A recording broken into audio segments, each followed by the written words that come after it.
Buenas tardes. Sea lo primero agradecer a Caterine y a nuestro distinguido presidente sus amables palabras de presentación.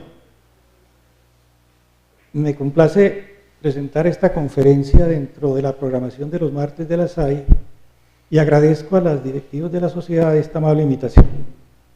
Quisiera agradecer en especial al doctor Francisco Restrepo Gallego su interés y gestiones para la realización de esta charla y a la directora de comunicaciones de la SAI, Gladys Elena Sánchez Pérez, su apoyo para la realización de la misma. Asimismo, agradezco la eficaz colaboración del ingeniero Daniel Restrepo Toro, asistente en esta búsqueda de las huellas de don Francisco José de Caldas entre nosotros. Nuestro país ha descuidado mucho la historia, tal como lo hemos visto en los cambios curriculares de los estudios secundarios. Los ingenieros tenemos la obligación de conocer a quienes entre nosotros le abrieron camino a la profesión, sobre todo cuando nos enteramos de los inmensos retos y dificultades que debieron enfrentar aquellos pioneros.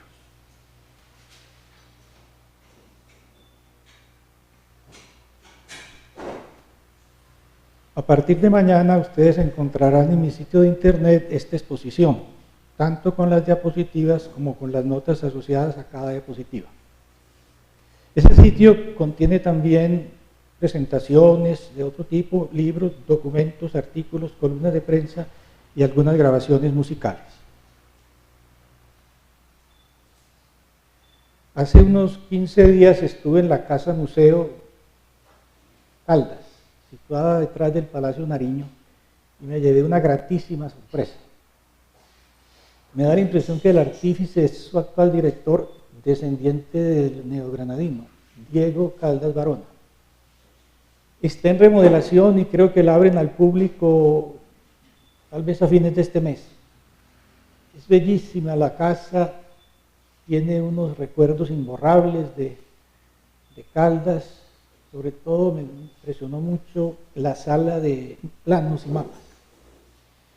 Tienen también reproducción de algún instrumento de la maestranza para la fabricación de pólvora, aunque creo que ese ya ocurrió no en Río Negro, sino en Medellín.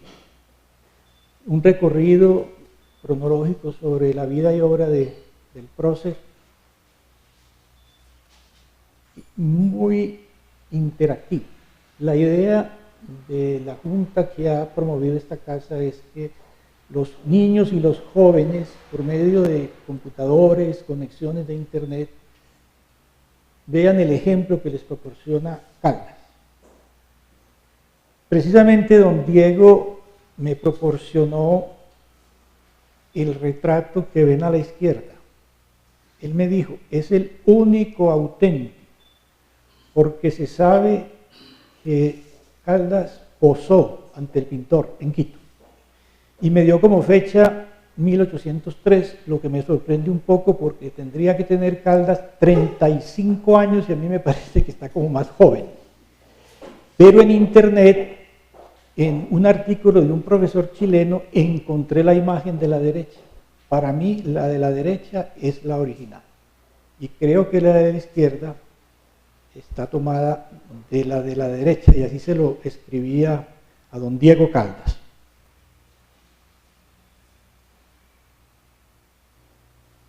Mi asistente en esta búsqueda encontró en el Museo de la Universidad de Antioquia esta litografía.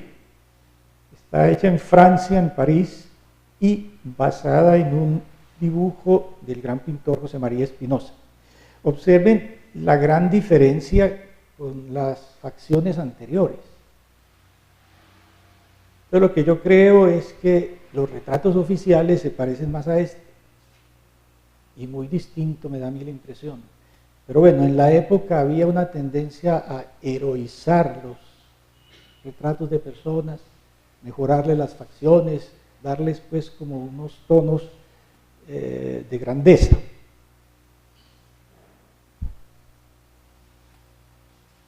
Aquí tenemos el contenido de la presentación, una primera parte, las 6 primeras notas que vamos a hacer sobre esta conferencia.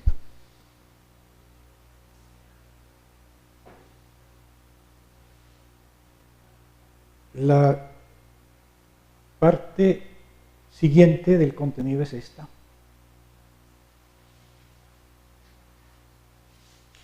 No es necesario pues que lea las diapositivas.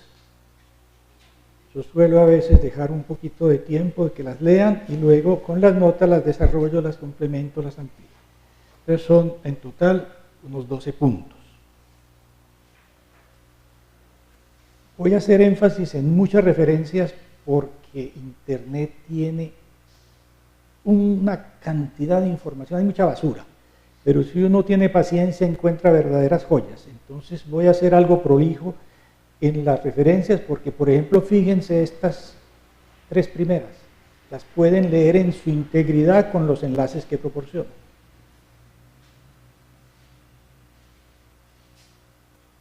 Caldas fue un deleite para los biógrafos por el gran número de cartas que escribió, en alguna medida porque realizó muchos viajes, pero siempre dentro del virreinato de Nueva Granada.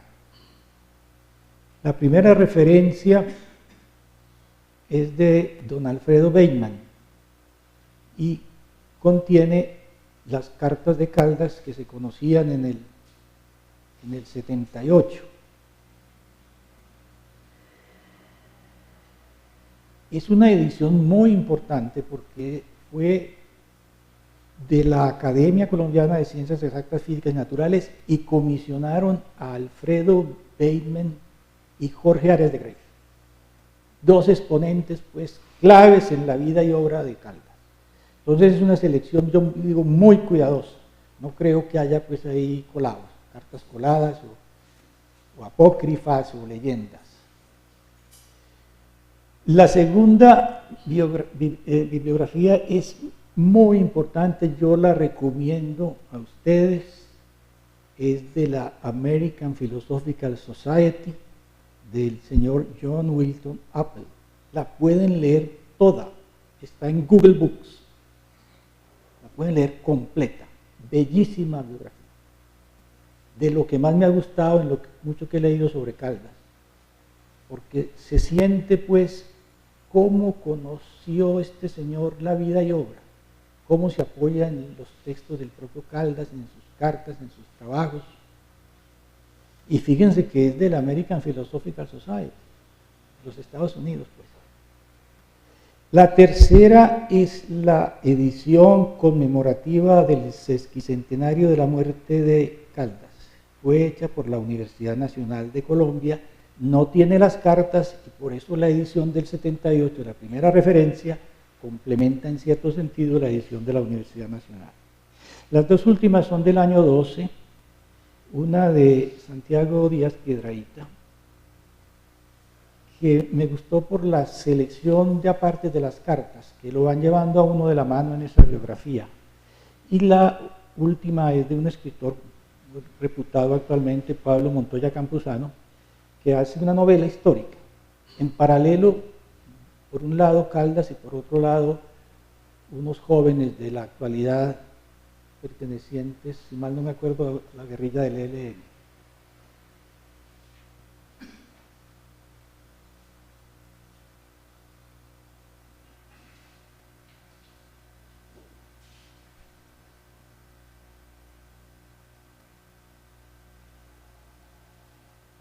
La primera referencia es un artículo que esclarece en forma convincente lo que significó en el panorama general de la época el método de medición de altitudes introducido por Caldas.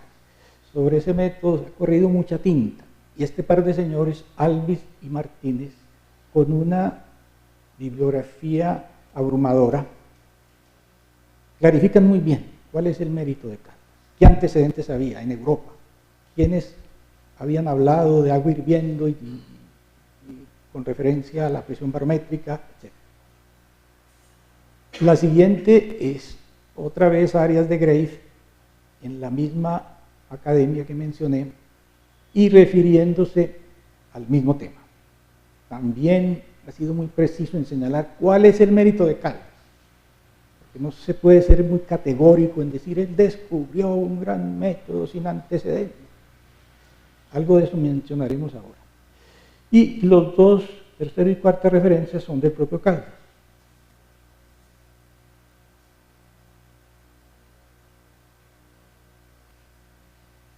pero quiero destacar la última.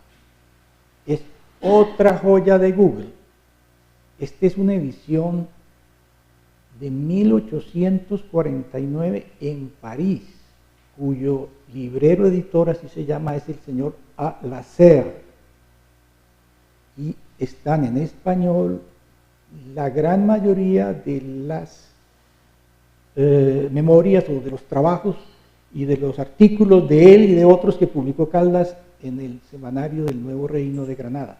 Entre paréntesis, vi en la Casa Caldas una reproducción facsimilar del semanario y me asombró lo pequeña que era esa publicación. Son unas hojas pequeñitas. Yo imaginaba que era de pronto un tabloide o medio tabloide, no. Las tienen en un librito abierto ahí en una vitrina y son unas hojas muy pequeñas. Y esta edición no es facsimilar, o sea que facilita mucho la lectura. Pero pone de presente las grandes cosas que tiene Google.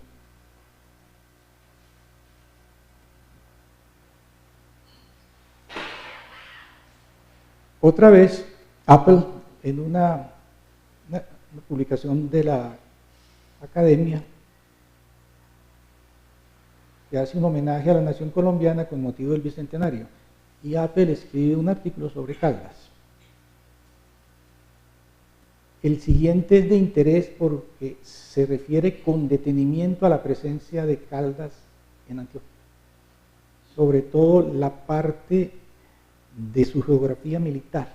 Ya hablaremos un poco sobre eso. Y finalmente, Arias de Grey otra vez tiene una historia de la astronomía muy completa y evidentemente tiene que hablar de Caldas, director del primer observatorio astronómico del Nuevo Mundo.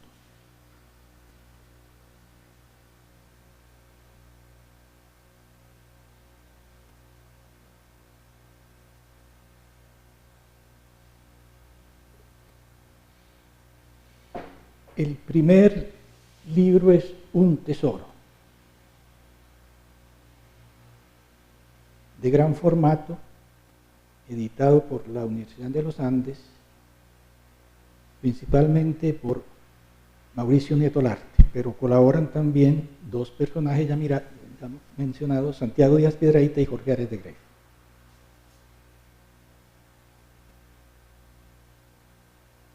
La segunda se refiere a una publicación de la Universidad de Antioquia de 2010, en donde aparecen 3 trabajos de profesores de la universidad, entre ellos aquí mi distinguido y brillante exalumno Álvaro Gaviria.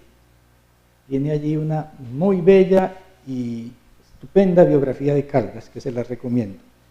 Hay otro artículo de Asdrúbal Valencia Giraldo y un tercero, Álvaro, es de un profesor. ¿Quién es? ¿Cómo se llama? No, el otro profesor, porque son 3. ¿Hablas tú? Pero es un profesor, ¿no?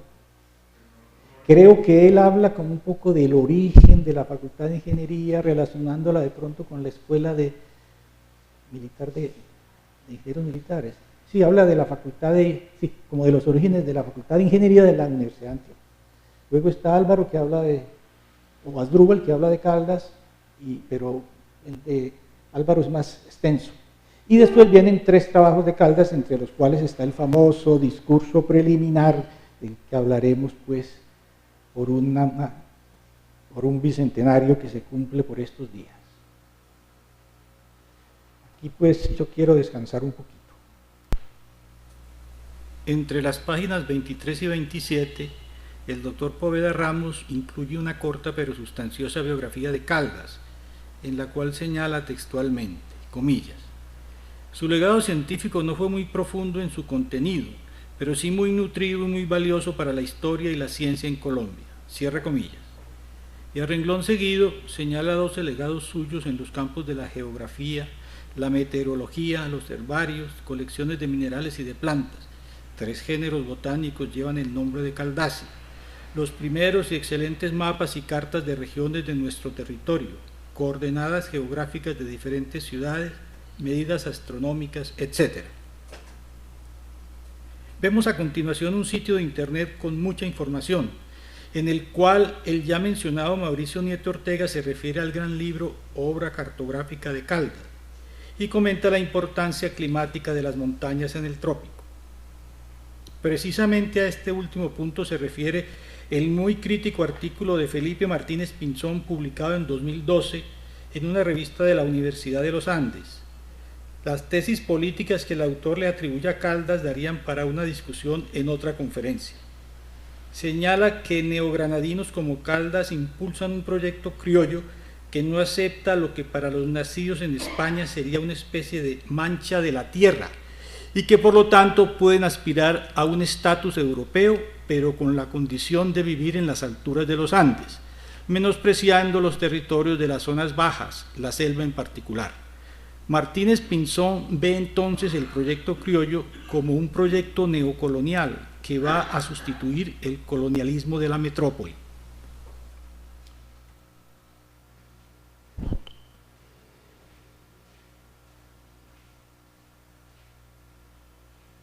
El profesor Valencia Giraldo, muy conocedor de la vida y obra de Caldas, destaca en su artículo la importante labor de este como divulgador científico. El autor señala que no le interesa tanto la rigurosidad o la novedad científica de los ensayos, sino la calidad literaria y periodística de los mismos. La segunda referencia menciona un hermoso libro de quien ocupara largos años la dirección del Planetario de Medellín, Gabriel Jaime Gómez Carpe, con base en una importante bibliografía, en especial los diarios de Mutis, Caldas, Humboldt y Bousingot. El libro presenta la visión del mundo y los nobles sentimientos que animaban a estos sabios, a la vez que recrea los ambientes políticos de la época que obstaculizaban su acción. El ya mencionado Jorge Ares de Grez pone de presente en esta última referencia de la diapositiva un asunto de trascendencia. Se debe ser cuidadoso al emplear los términos de centro y periferia. Sostiene que a raíz del encuentro entre Humboldt y Caldas se presenta una transferencia de saberes y prácticas desde estas tierras hacia Europa. En efecto, se refiere al método de Caldas para medir la altura de las montañas, no aplicable en Europa dada la inestabilidad del régimen de presiones.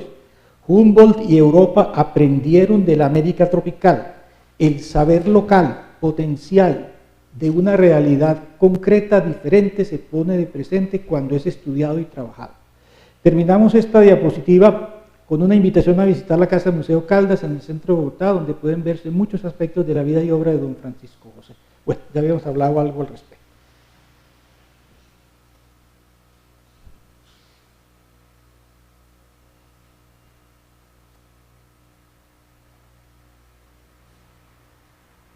El primer libro está muy bien escrito y es una construcción literaria de un supuesto diario de Caldas basado cercanamente en textos del propio neogranadino. Destaca la lucha de Caldas como intelectual periférico y el conflicto siempre presente entre la vocación intelectual y las exigencias políticas de los procesos históricos.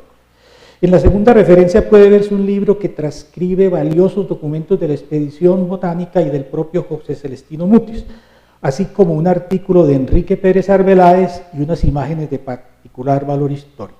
El último libro de reciente aparición sigue la vida de un miembro destacado de la expedición, Enrique Umaña Barragán. En uno de los apartados del texto, el autor relaciona al biografiado con el plan que intentó crear una ingeniería de minas. Y este señor dice algo que estaba comentando con Álvaro Gaviria, y es que el plan y el reglamento para constituir un cuerpo de ingenieros mineralógicos no es de Caldas, sino de un autor que no se conoce. Se ha creído desde 1909 que es de Caldas porque un libro de ese año, publicado en Madrid por un señor Diego Mendoza, lo sostiene así. Yo le he dicho a Álvaro que tenemos que seguir mirando ese tema porque este caballero Amaña no es muy detallado al afirmar eso.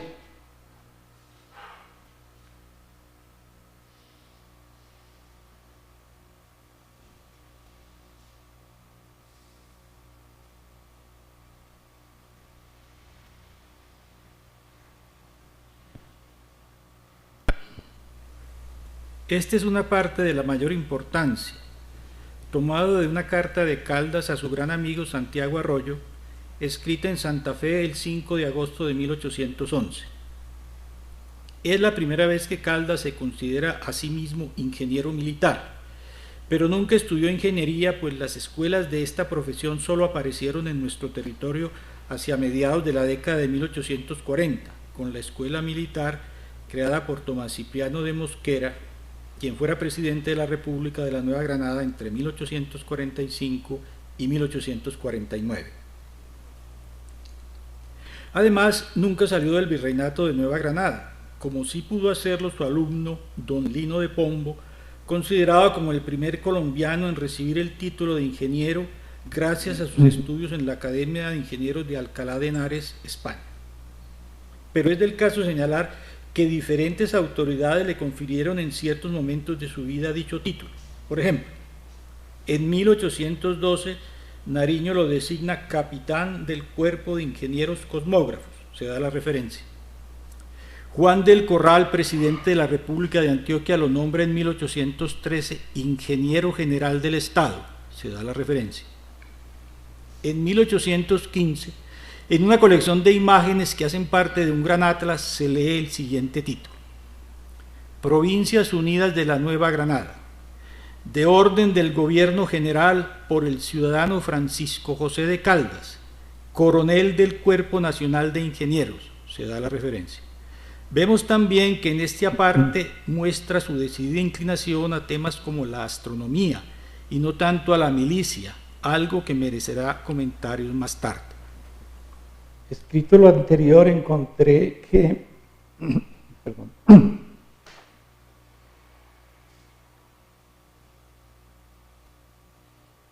que don Lino de Pombo no terminó en Alcalá de Henares. Hizo 3 años y después se fue a participar allá en alguna guerra, sería de sucesión con Fernando VII y los carlistas, pero pasó a París y estudió nada menos que en la École Nationale de Ponts et Chaussées, la Escuela Nacional de Puentes y Calzadas.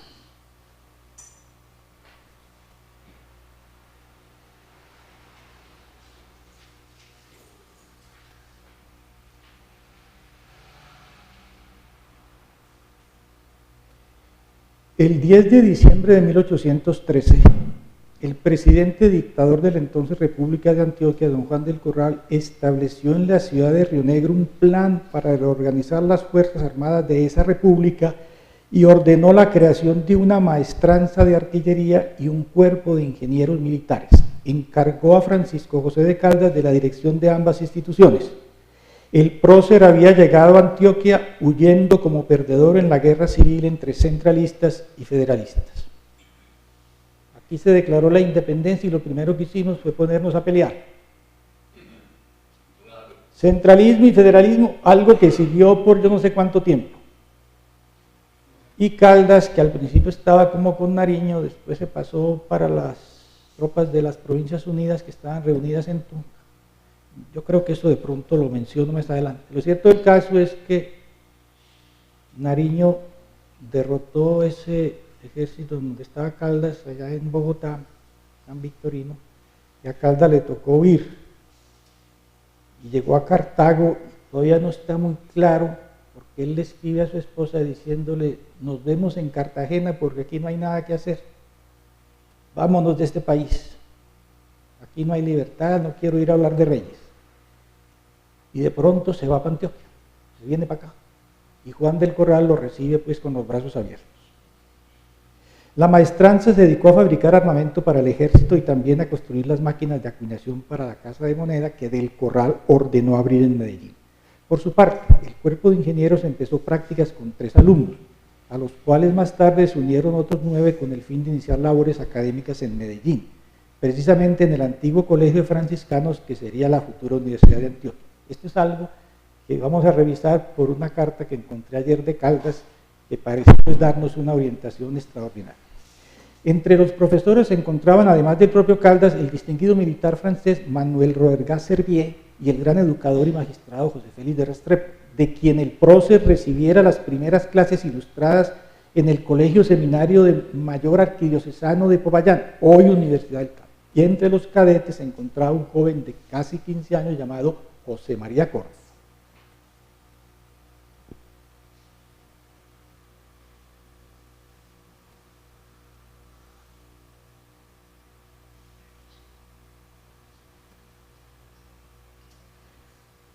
Sin estudios formales de ingeniería, Caldas muestra su destreza práctica en aquella maestranza, donde con la ayuda de operarios se fabrican y reparan cañones, fusiles, bayonetas y espadas. Y como director de la Escuela de Ingenieros Militares anuncia el plan de estudios, compuesto por 6 tratados que incluían fortificaciones, artillería, hidráulica, geografía militar, táctica y arquitectura civil. Una prueba más de su competencia en esa rama de la ingeniería se puso presente cuando cumple un encargo anterior de Juan del Corral para construir la fortificación de unos pasos montañosos en el sur de la República, en la vecindad del río Cauca. Se construyen entonces los fuertes de Bufú, La Cana y Arquía, destinados a impedir el ingreso de las tropas españolas de la Reconquista. De manera que estamos ante un poderoso autodidacta que se sobrepone a las limitaciones del medio y a sus dificultades para obtener orientación, textos apropiados e instrumentos. En lo que sigue me propongo demostrar que don Francisco José puede considerarse precursor entre nosotros de variados campos de estudio y práctica, algunos de ellos con significativa relación con la ingeniería en general. Tiene entonces pleno sentido considerar a Caldas como el colombiano iniciador de la ingeniería como profesión entre nosotros.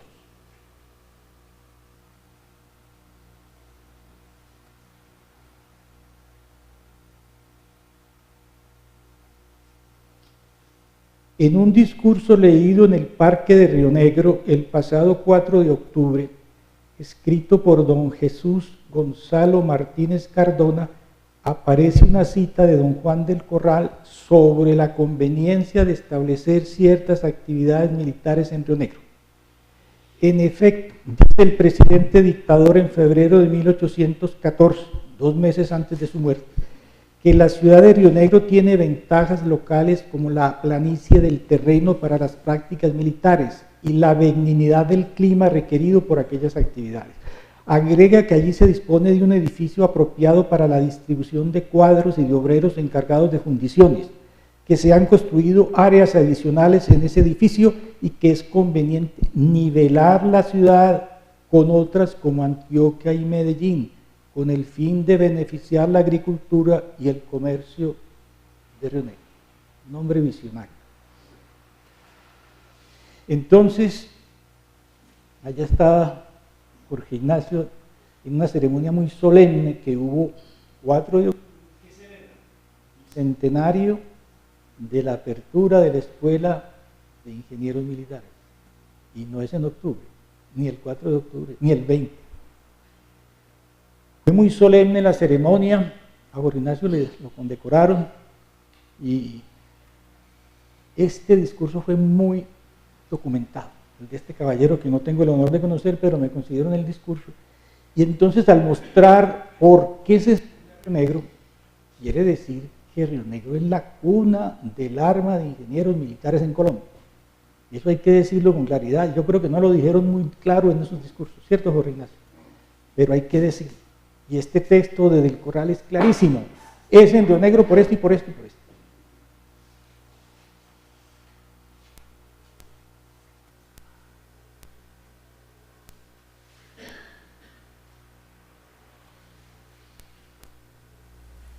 La expedición de Condamine demostró que la Tierra no es una esfera, pues es achatada en los polos, como lo había predicho Newton. Terminó entonces una gran controversia que había enfrentado la hipótesis de Newton con algunos científicos franceses. Caldas consultó documentos de esa expedición, recorrió la zona empleada para la dicha medición y encontró los puntos que se había empleado como extremos del arco de meridiano. Sobre la segunda influencia, es bueno citar una parte del referenciado libro de Apple, comillas. Caldas fue el único en la Nueva Granada que pudo escalar volcanes con Humboldt, buscar plantas con Bonpland, copiar cuadernos de los europeos, auscultar el conocimiento de ellos y solicitarles una opinión sobre sus propias actividades científicas. Y fue también el único en recibir un elogio escrito por parte de Humboldt. Cierra comillas. La influencia de José Celestino Mutis es inestimable. Aparte de los grandes aportes de la expedición botánica, en la enseñanza se ocupó de Copérnico y Newton, aunque vale la pena comentar que con anterioridad los educadores jesuitas ya habían discurrido sobre estos autores. Caldas hizo una muy significativa contribución como botánico al herbario de la expedición, gracias a las colecciones obtenidas y las descripciones respectivas a raíz de sus numerosos viajes en el interior del virreinato, muy especialmente con motivo de su larga estadía en la provincia de Quito. Mutis otorgó a Caldas un importante cargo al designarlo como primer director del Observatorio Astronómico, cuyo edificio se había terminado de construir en 1803. El año anterior ya había ingresado a la expedición botánica como agregado meritorio. Dicho observatorio fue el primero construido en el Nuevo Mundo.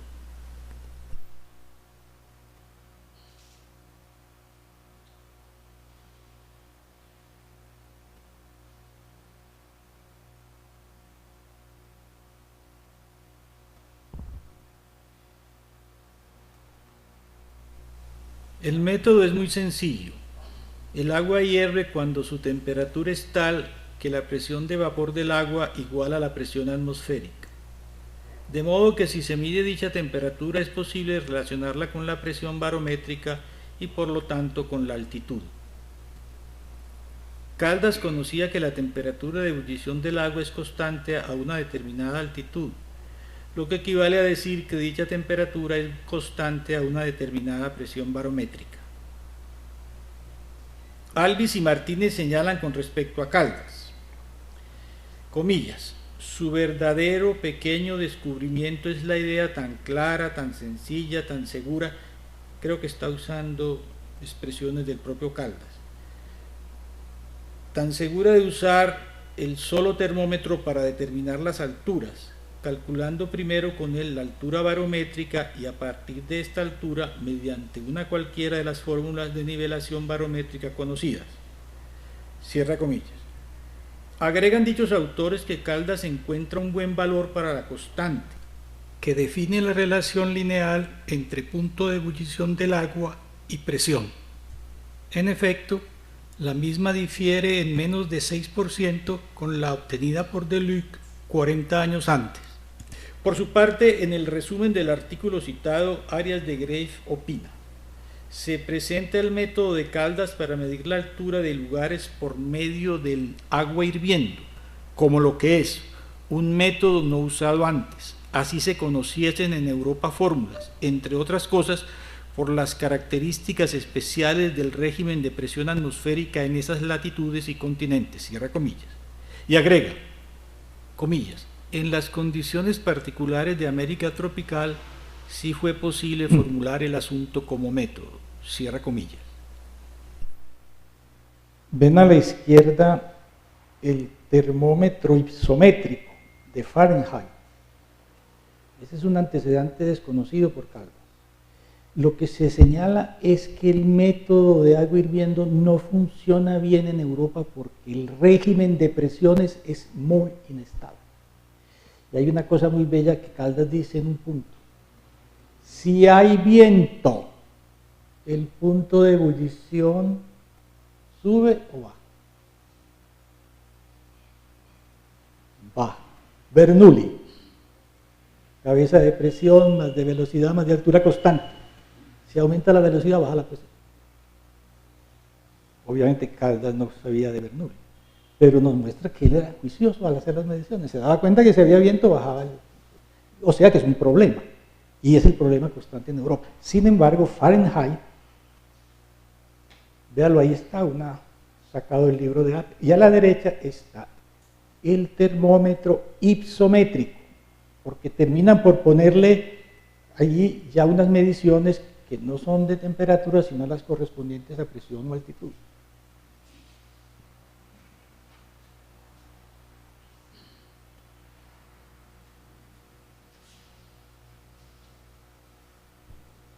La distribución de las plantas según la altitud, lo que hoy en ecología llamamos zonas de vida, tiene como fundador a Humboldt.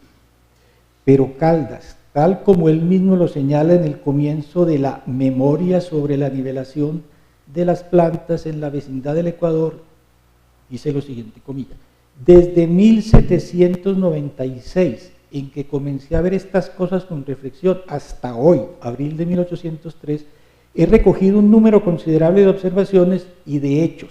Los he comparado, ordenado este material y creo que ya puedo sacar algunas conclusiones generales.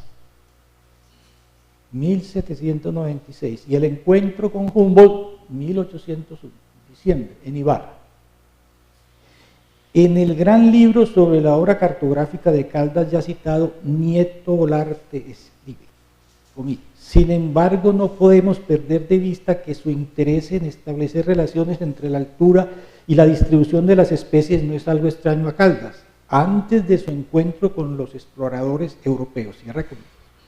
Sí es necesario señalar que la visión de Humboldt al respecto era más holística que la de Caldas, pues este dio preferencia a las plantas que tuviesen un valor económico, es decir, estaba apuntando hacia una geografía económica. De particular interés fue la quina, que se obtenía a partir de la corteza del árbol conocido como cinchona o chinchona, y se empleaba para combatir el paludismo y las fiebres. Mutis estudió diferentes especies de quina, ya que además de su interés científico, él comerciaba y alguna vez contravendió con el producto de esa planta. Mucho aportó Caldas en el conocimiento en el terreno a este respecto, y como miembro de la expedición botánica tuvo un papel central para clarificar ideas de su maestro, e inclusive para defenderlo en una controversia que se había desatado sobre los descubrimientos de la quina. Vamos a presentar algunos de los perfiles de los Andes en territorios de la presidencia de Quito, hoy Ecuador, entre las ciudades de Loja y Quito. Todos ellos tienen que ver con la distribución de las plantas en esos perfiles. Aquí vemos la nivelación barométrica de las quinas en general y de la Loja en particular por Francisco José de Caldas. Entonces él indica altura máxima y altura mínima en la que se aparecen las quinas y el ancho de la zona.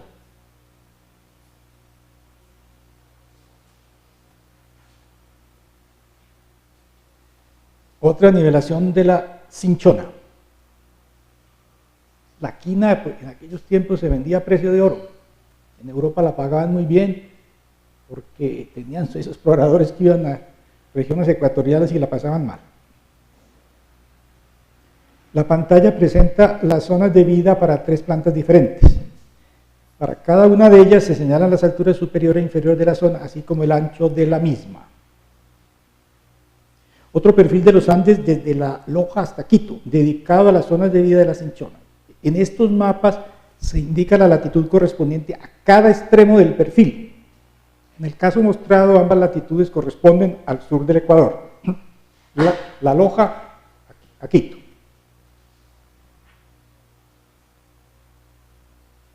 Aquí zonas de vida para el género Heliconias y para la bambusa exandra, esta última relacionada con el bambú. Era un buen dibujante. Ustedes se imaginan en esas alturas, a veces con unas mulas de un lado para otro. ¿Qué sería un viaje de Payán a Quito? Subiendo y bajando. La sola bajada por los lados del Patía lo hacía uno estremecer.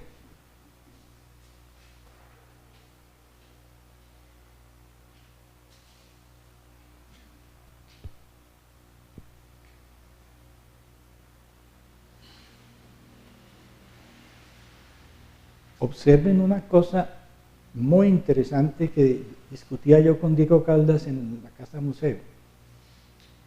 Los perfiles no son cortes verticales. Normalmente uno habla de perfil, un corte vertical. No. Esos perfiles tienen perspectiva, tienen profundidad, porque Caldas quiere dar una idea de la topografía del terreno. Si fuera un solo corte, pues la información sería muy poca comparada con esta. Inclusive a veces le echaba acuarela, o en ese caso.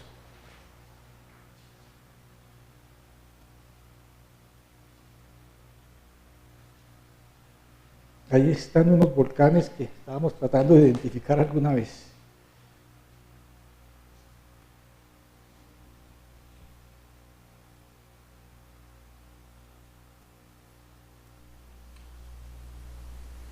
En el primer trabajo que muestra la diapositiva, Caldas celebra que se haya acogido su exhortación en el Seminario del Nuevo Reino de Granada de efectuar mediciones meteorológicas en diversos puntos del reino. Posee entonces información de lluvias procedente de Cartagena, una vecindad de Cali y Popayán, además de la correspondiente al observatorio astronómico. Como tiene poca información, desea en primer lugar que se complete un año histórico, para luego hablar de la necesidad de una serie de 9 años, con el fin de sacar mejores conclusiones. Sin embargo, comillas, deduce que la cantidad de lluvia decrece en razón de la altura en la cordillera, cierra comillas, y, abre comillas, que las estaciones de lluvia y sequedad son en diferentes meses del año en las costas que en el interior del reino, cierra comillas. En el segundo trabajo, Caldas presenta observaciones meteorológicas diarias en el Observatorio Nacional para los 7 primeros meses de 1808, las cuales incluyen mediciones barométricas de temperaturas interior y exterior, de precipitación, de la luna y del estado de los cielos. En este último punto se ocupa del estado de la atmósfera con descripción de nubes, niebla, viento y tormentas. En el semanario proporciona además instrucciones sobre los dispositivos necesarios para hacer las mediciones de lluvia. En ese mismo trabajo indica que es necesario conocer la relación de la lluvia con la masa de agua que arrastran nuestros ríos. Escribe Felipe Martínez Pinzón sobre el tercer trabajo en la revista de Estudios Sociales de la Universidad de los Andes lo siguiente. Se da la referencia. Comillas.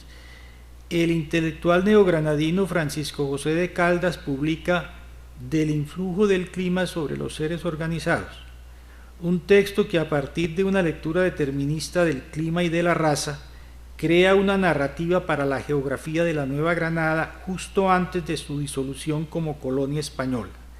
Son relevantes el lugar y la fecha a la hora de leerlo porque lo localizan en una coyuntura donde las intrigas revolucionarias abren espacios para que los criollos imaginen, en un nivel todavía proto-republicano, el lugar que ocuparán una vez los españoles sean expulsados.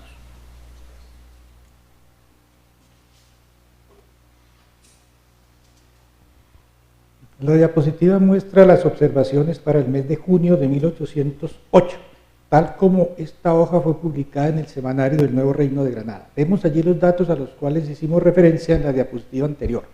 Uno se pregunta si en esos territorios existieron antes de esta fecha mediciones meteorológicas tan sistemáticas como esta. Si la respuesta es negativa, Caldas sería también un precursor de la meteorología entre nosotros.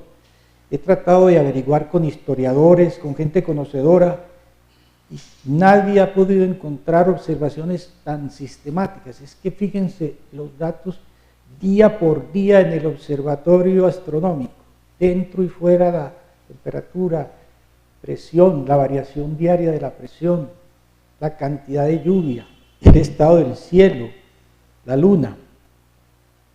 Elaborada ya esta presentación, el profesor Andrés Ochoa Jaramillo me envió un importante documento de Caldas titulado Preliminares para el Almanaque de 1811, ver la referencia.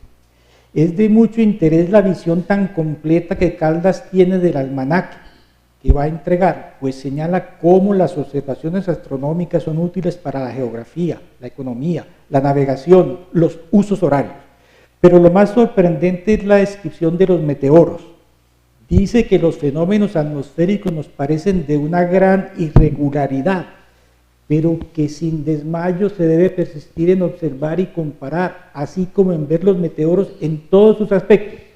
Pero si uno no descubre el secreto, tal vez la posteridad, comillas, arrancará a la naturaleza el plan, el período y la ley que guarden la formación de los meteoros. Es una afirmación brillante. Es decir, en ese momento, como por mucho tiempo, la humanidad veía esto totalmente aleatorio. Y el clima es fenómeno caótico.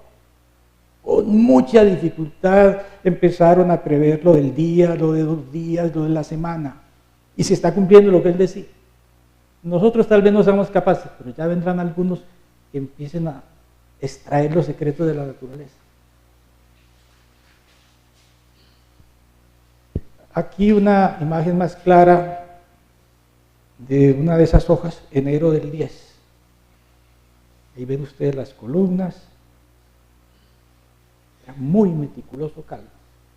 Les cuento que en la Casa Museo en Bogotá juntaron unos planos como los que vimos de la nivelación de plantas, porque eran unas hojas separadas, y que al juntarlas no hubo que hacer ningún desplazamiento, coincidían los empates perfectamente, lo que muestran pues cómo trabajaba de rigurosamente este caballero.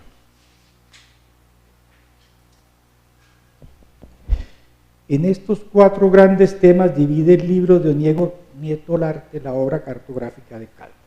El primero es un proyecto incompleto, pero que consta de un buen número de mapas. En su escrito de 1807, titulado Estado de la Geografía del Virreinato de Santa Fe de Bogotá, con relación a la economía y al comercio, Caldas empieza por localizar el nuevo reino en el mundo, para luego opinar que el mismo ocupa un lugar privilegiado en la tierra.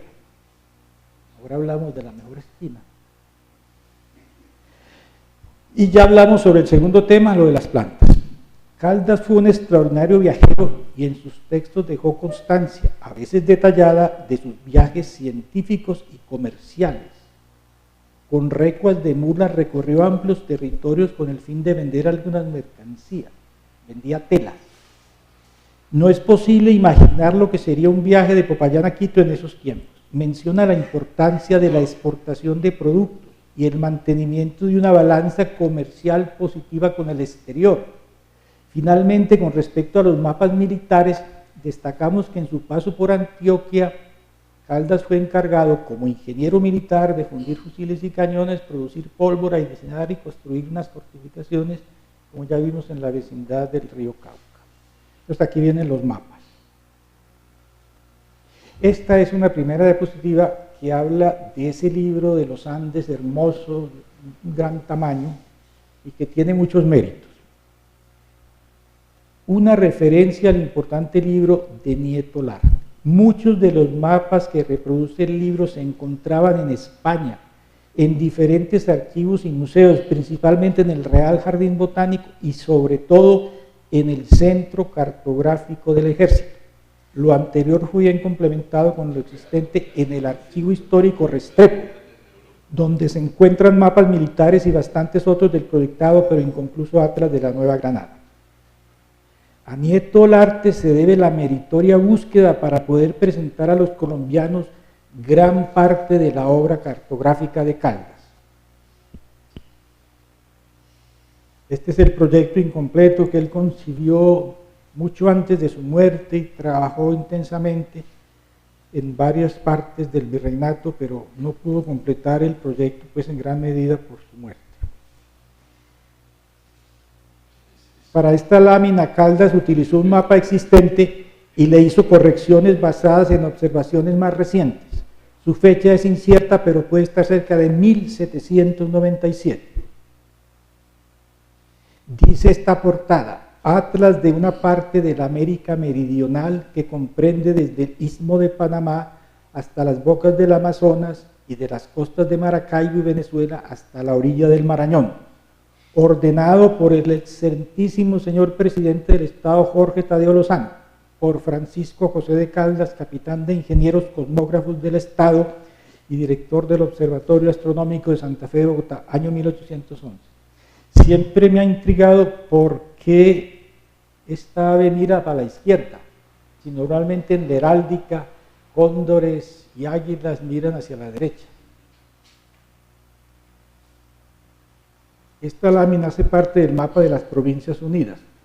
Recordemos las capacidades de Caldas como astrónomo, elogiadas, como antes se dijo, por Humboldt, de manera que no tenía dificultad para fijar la posición de sitios con ayudas astronómicas y establecer sus respectivas longitudes y latitudes. Se encuentran longitudes de sitios en la Nueva Granada que no se referían a los meridianos de Greenwich o de París, y más bien al meridiano del Observatorio Astronómico. Tomar este meridiano como cero lo ve como una cierta independencia de Caldas frente al eurocentrismo.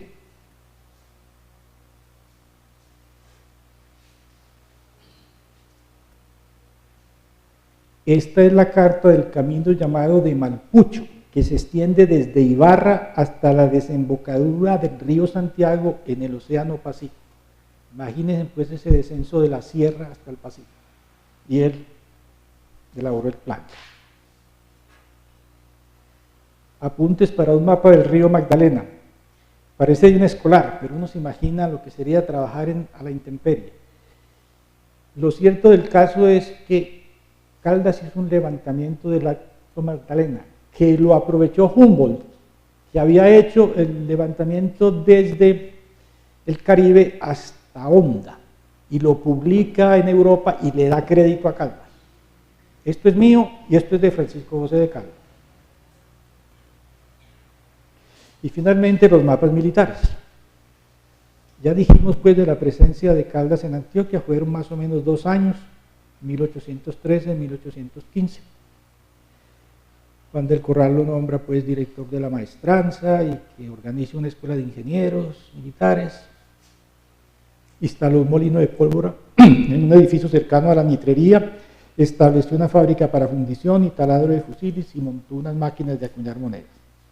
Más tarde, por disposición del mismo Juan del Corral, creó y dirigió una escuela para ingenieros militares, la primera de ingeniería en el virreinato, de la cual se hablará más tarde. Los mapas que veremos se relacionan con la preparación de Antioquia ante la anunciada reconquista de la corona española encabezada por el general Pablo Morillo. Plano militar de las fronteras del sur del Estado soberano de Antioquia, levantado por Caldas en 1803. Se pensaba que la reconquista española vendría por el sur, porque en el sur siempre hubo una fuerte relación con el rey, apoyo al rey. Muchos esclavos o indios veían al rey como protector frente a los encomenderos y frente a los criollos. Entonces en Popayán y en Pasto sobre todo, y en Santa Marta por otro lado, había presencia realista. Entonces se creía en Antioquia que la reconquista vendría por el sur y por eso los fuertes en la vecindad del Cauca. A la postre, la reconquista vino por el norte y se ordenó la destrucción de las fortificaciones para que no les sirvieran a los españoles. Vean el río Cauca. Tratando como de líneas de nivel, me da la impresión. Da esa impresión, ¿no?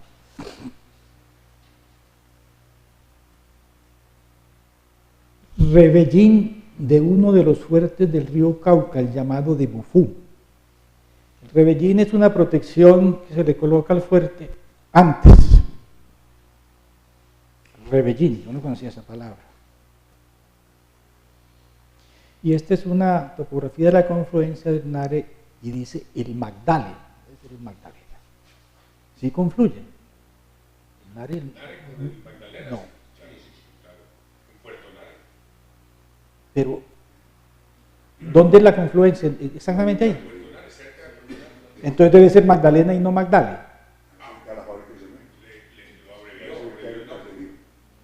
Y, Eduardo, ¿y te parece que es algo parecido esa confluencia que ves ahí? ¿Podrá ser? ¿Llega casi perpendicular? Y hay una isla ahí muy grande. ¿Cuáles son los 2 ríos? Sí, ¿cuáles son? En el propio Puerto Nare hay una estrechura del Magdalena, está entre los puntos más estrechos de esa zona. Inclusive está muy propio para un puente en Puerto Nare. Pero la desembocadura no es en el propio Puerto Nare, sino muy cerca. Por ejemplo, el puerto sí es a abajo o a arriba, pero es ahí cerquita, por eso se llama Puerto Nare. Muy bien. ¿Y los 2 ríos que confluyen ahí arriba en el Nare, cuáles son? Pues el Samaná es uno y el otro puede ser el Guatapé. El Guatapé le cae el Samaná ahí en Cruces, sí. Ahí más abajo de San Carlos. Pues será el Nus. Muy bien. Y por ahí era el viejo camino de Juntos. Correcto. Muy bien.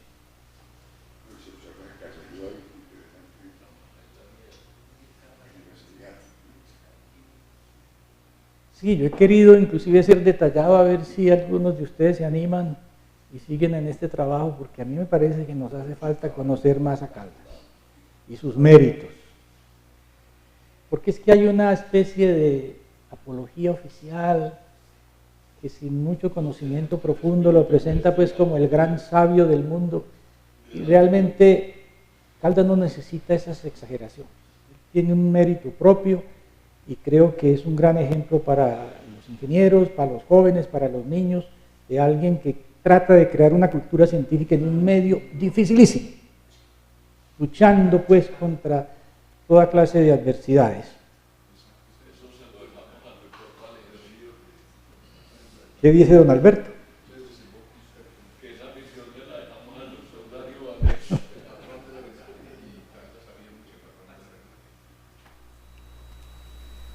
Todavía hoy sorprende la visión de conjunto que Caldas tiene sobre la naturaleza y sus pobladores.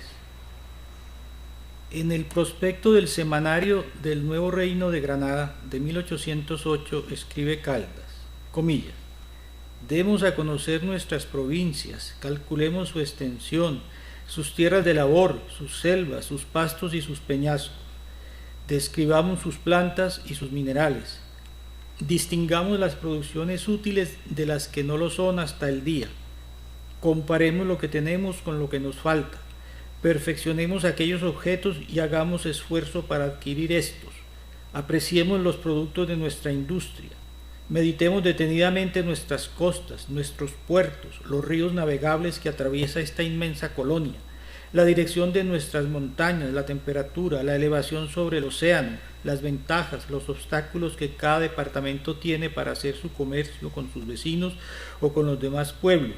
Calculemos con la mayor frecuencia y con toda la exactitud posible el número de habitantes de cada provincia y de cada pueblo, la constitución física, el carácter, las virtudes, los vicios, las ocupaciones del hombre que habita bajo de climas tan diferentes y aún opuestos, la educación física y moral que se da actualmente y la que más convenga a cada punto, las enfermedades más frecuentes, las epidemias, las tablas necrológicas y cuanto puede mejorar y hacer feliz al hombre, cierra comillas. Y más adelante, en el estado de la geografía del Virreinato de Santa Fe de Bogotá, dice al inaugurar dicho semanario, comillas, los conocimientos geográficos son el termómetro con el que se mide la ilustración, el comercio, la agricultura y la prosperidad de un pueblo. Su estupidez y su barbarie siempre es proporcionada a su ignorancia en este punto. La geografía es la base de toda especulación política, y el semanario consagrado principalmente a la felicidad de esta colonia no puede abrirse de una manera más digna que presentando el cuadro de nuestros conocimientos geográficos, cierra comillas. O sea, la geografía es poder.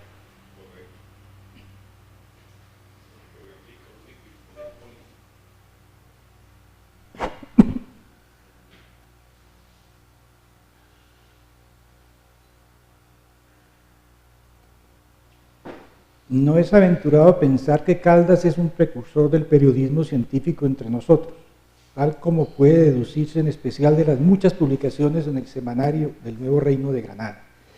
Dice la presentación de ese semanario en la biblioteca virtual del Banco de la República. Fue en el semanario del Nuevo Reino de Granada, órgano de difusión del pensamiento científico y cultural de la época, fundado por Caldas a principios de 1808, publicado hasta 1810 y complementado posteriormente por 11 artículos llamados Memorias, donde apareció el grueso de la obra científica de Caldas en forma de ensayos.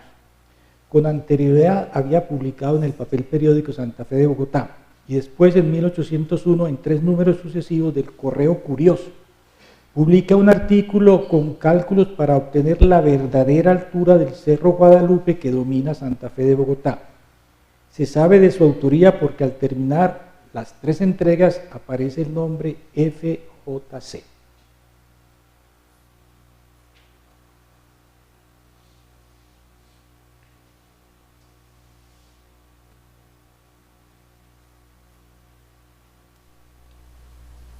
Se mencionó antes la presencia de Caldas en Antioquia entre los años de 1813 y 1815.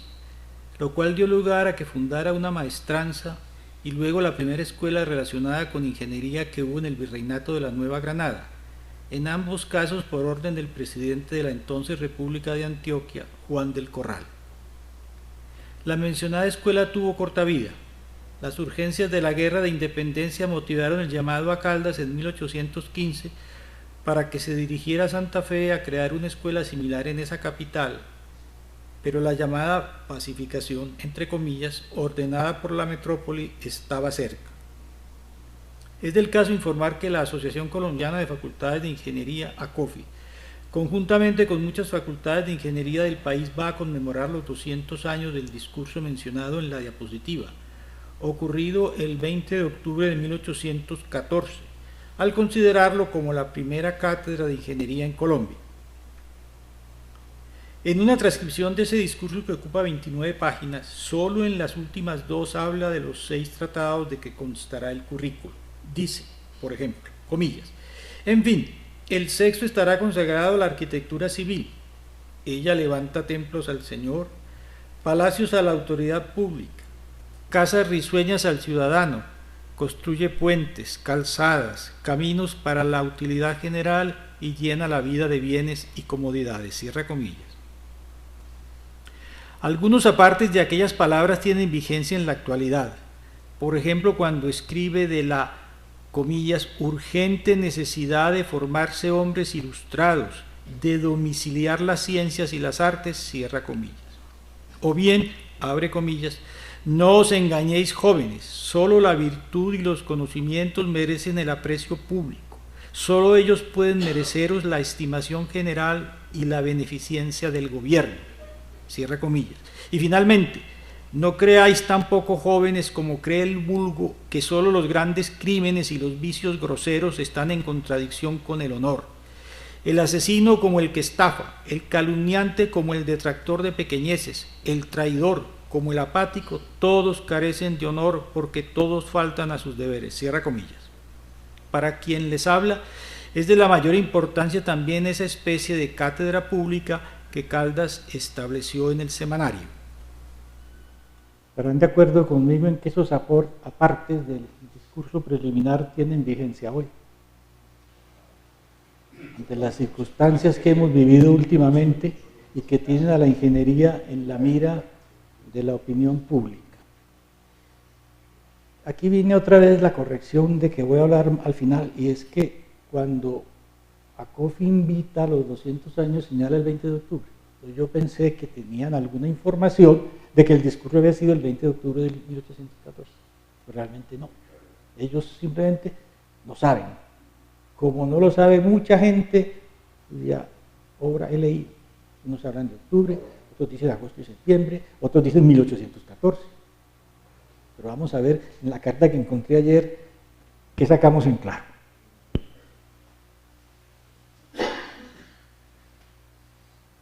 Al año siguiente de la pronunciación del discurso preliminar, o sea en 1815, se hace una impresión del mismo. Se encuentra en el Museo Nacional de Colombia, ahí está el número de registro. Discurso preliminar que leyó el ciudadano coronel Francisco José de Caldas, el día en que dio principio al curso militar del Cuerpo de Ingenieros de la República de Antioquia, lamentablemente sin fecha. Y eso es lo que ha causado tanto problema. ¿Cierto? Esta es la transcripción del discurso y no dice cuándo y dónde.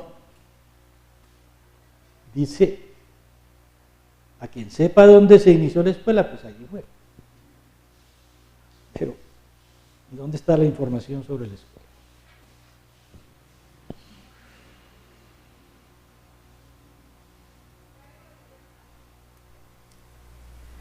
Para nuestro personaje lo principal era su actividad científica. Escribe al respecto Gómez Carder en su libro citado en las referencias, comillas, La guerra era incompatible con la ciencia y eso comenzó a verlo Caldas el mismo día en que dejó el observatorio para irse con las tropas de Baraya. La técnica era otra cosa. Aquí se podía mejorar la eficiencia de un cañón y el alcance de un fusil, pero era en la soledad del observatorio donde se podía alcanzar la luz de las estrellas, la luz que dignifica al hombre, cierra comillas. Tan pronto se declaró la independencia, tuvimos ya la primera guerra civil entre centralistas y federalistas. Nariño, como presidente de Cundinamarca, quería un Estado nacional centralizado, en tanto que las Provincias Unidas deseaban un sistema federal como el de los Estados Unidos. En el fondo había intereses. Los centralistas, más que todo comerciantes y artesanos, querían un dinámico comercio exterior que no fuera perjudicado por las pequeñas aduanas de las provincias, y los federalistas querían resolver sin intervención central sus asuntos de tierras y esclavos. Caldas, afecto a los terratenientes, participó en esa primera guerra civil y, como ya vimos, le tocó huir como perdedor. Antes, poco después del 20 de julio de 1810, Caldas se había incorporado a la lucha por la independencia al asumir conjuntamente con José Joaquín Camacho la edición del Diario Político de Santa Fe de Bogotá, una publicación que proclamaba los ideales de la libertad y la independencia, a la vez que deseaba instruir al pueblo. Es equivocado e injusto criticar sus peticiones de clemencia a los españoles que habían reconquistado el país. ¿Quién se atreve a cuestionar lo que diga alguien en la antesala de su muerte? En su última petición de clemencia, insiste en que le falta mucho por hacer y que puede completar trabajos pendientes de mutis. Se arrepiente de haber participado en ese turbión de la guerra de independencia y señala que todavía puede prestar sus servicios al rey.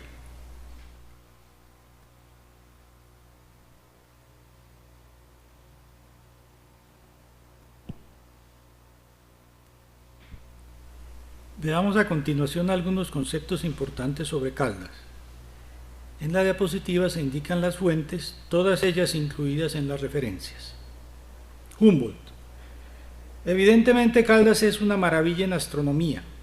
Desde hace años trabaja aquí en la oscuridad de una ciudad remota. Él mismo ha arreglado sus instrumentos para las medidas y las observaciones. Ora traza meridianos, ora mide latitudes. ¿Cuánto podría lograr semejante hombre en un país donde se le proporcionara más apoyo? Poveda Ramos. En todo caso y en sentido histórico, fue el primer gran científico e ingeniero colombiano. Su gran mérito histórico es el testimonio de un hombre que en medio de las más fuertes limitaciones del medio y la época se empeñó en formar una cultura científica en varios campos. Arias de Greiff, gran conocedor del personaje, cuando considera que Humboldt vio con recelo los trabajos de Caldas con respecto a la nivelación de plantas y quiso publicar prontamente sus propios resultados. Comillas, no me queda duda de que fue la rivalidad científica, la rivalidad ante la creatividad científica la que ocasionó la ruptura, ya que con respecto a la astronomía, que ambos practicaban como técnica a nivel profesional, en la que ninguno de los dos estaba creando nada, no se generó por ello ninguna rivalidad ni celo alguno. Cierra comillas. Apple, al final del artículo citado en la diapositiva. Caldas sostenía fervorosamente que la ciencia mejoraría materialmente el bienestar de los habitantes de la Nueva Granada.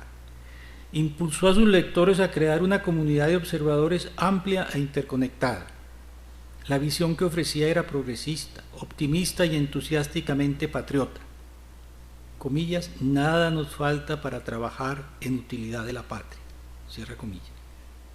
Dice Nieto Ortega, para el período de la Ilustración y para Caldas en particular, la geografía reúne un conjunto amplio de preocupaciones que tienen en común su carácter utilitario e inclusive indispensable para obrar sobre la naturaleza, para el buen gobierno y la prosperidad de los pueblos, en este caso del nuevo reino de Granada.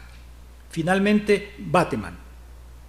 Caldas fue el verdadero precursor de la ingeniería nacional. Críticamente hablando y desde un punto de vista estrictamente científico, no puede considerarse un genio analítico, Sus matemáticas son poco profundas y carecen sus escritos de la precisión necesaria del análisis lógico para alcanzar verdaderas conquistas en el reino de las matemáticas puras. Empero, qué intuición la suya. Termina la cita de Bateman. Yo agregaría, qué capacidad autodidacta la suya.